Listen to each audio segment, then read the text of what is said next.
اللہ کا قیدی۔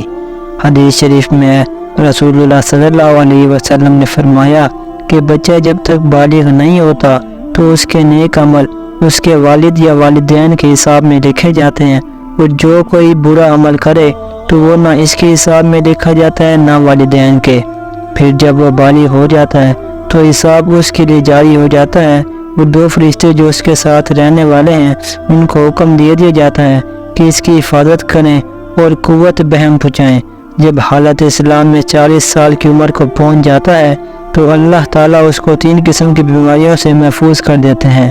جنون، جذام اور برس سے۔ جب 50 سال کی عمر کو پہنچتا ہے تو اللہ تعالیٰ اس کا حساب ہلکا کر دیتے ہیں۔ جب 60 سال کی عمر کو پہنچتا ہے تو اللہ تعالیٰ اس کو اپنی طرف رجوع کی توفیق دیتے ہیں۔ جب 70 سال کو پہنچتا ہے تو سب آسمان والے اس سے محبت کرنے لگتے ہیں، اور جب 80 سال کو پہنچتا ہے تو اللہ تعالیٰ اس کی نیکیوں کو لکھتے ہیں اور گناہوں کو معاف فرما دیتے ہیں۔ پھر جب 90 سال کی عمر ہو جاتی ہے تو اللہ تعالیٰ اس کے سب اگلے پچھلے گناہ معاف فرما دیتے ہیں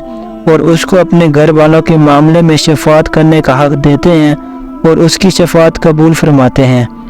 اور اس کا لقب امین اللہ اور اسیر اللہ فی الارض یعنی اللہ کا معتمد اور زمین میں اللہ کا قیدی ہو جاتا ہے، کیونکہ اس عمر میں پہنچ کر عموماً انسان کی قوت ختم ہو جاتی ہے، کسی چیز میں لذت نہیں رہتی، قیدی کی طرح عمر گزارتا ہے، اور جب انتہائی عمر کو پہنچ جاتا ہے